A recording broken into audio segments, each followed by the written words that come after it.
বিসমিল্লাহির রহমানির রহিম। আসসালামু আলাইকুম।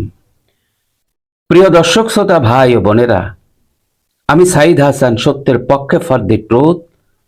মুসলিম ভাই বোনদেরকে আমার সালাম, অন্যান্য জাতি ধর্মের ভাই বোনদেরকে আমার আদাব, নমস্কার জানাই।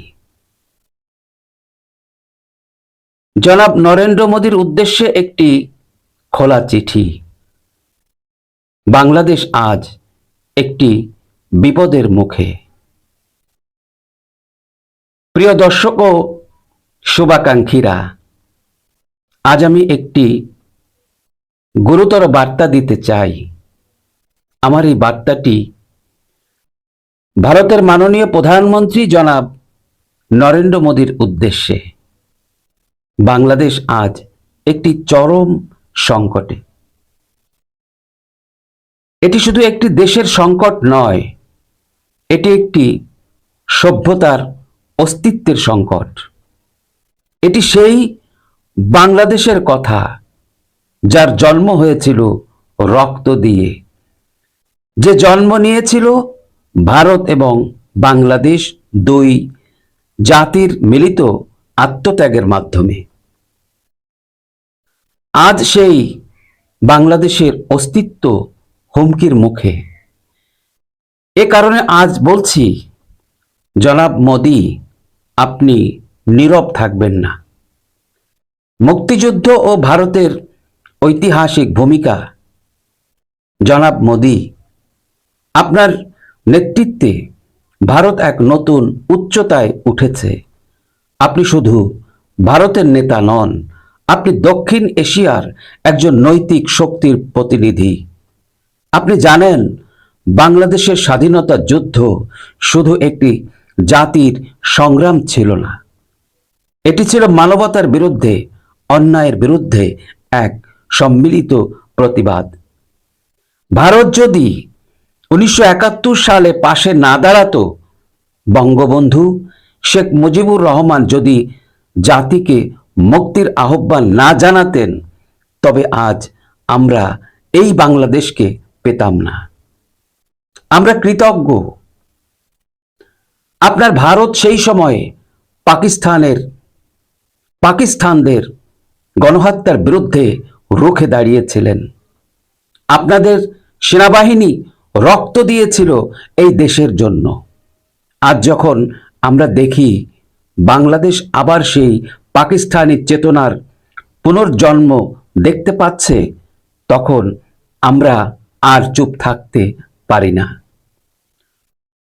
বর্তমান বাংলাদেশে মৌলবাদী ও জঙ্গি হুমকি।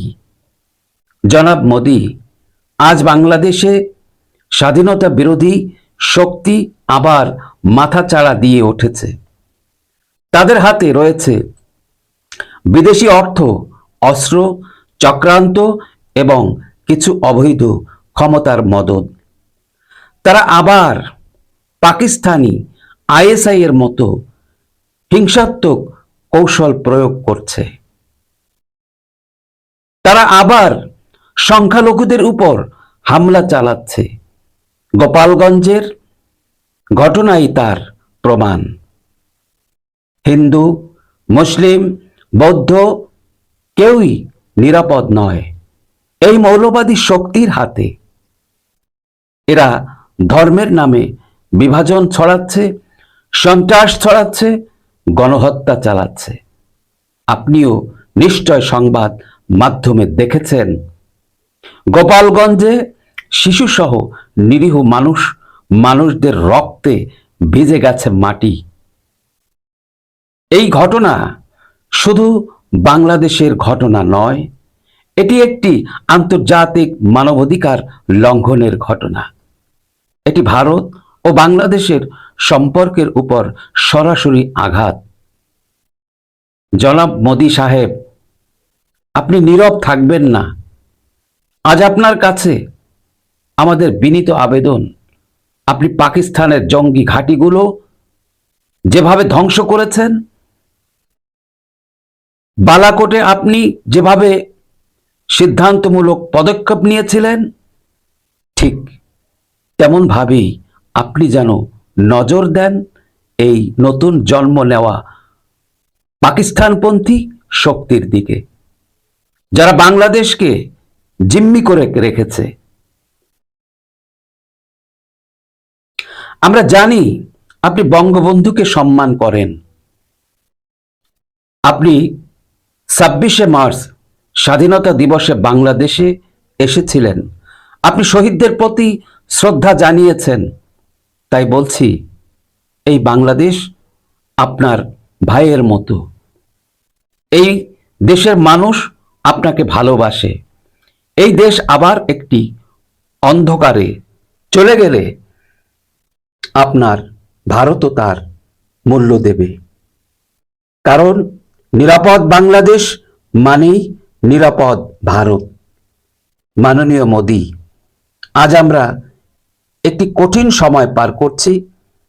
আমরা আপনাকে রাজনীতি নয়, নৈতিকতার পক্ষ থেকে অনুরোধ করছি, আপনি যেন বাংলাদেশের পাশে থাকেন।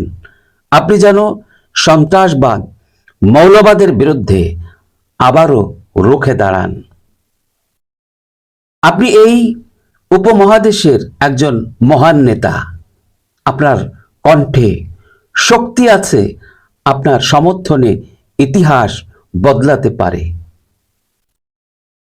আজ বাংলাদেশ সেই পরিবর্তনের আশায় তাকিয়ে আছে আপনার দিকে। জয় হোক সত্যের, জয় হোক মানবতার। সবাই সুস্থ থাকবেন, ভালো থাকবেন। আল্লাহ হাফেজ। আসসালামু আলাইকুম।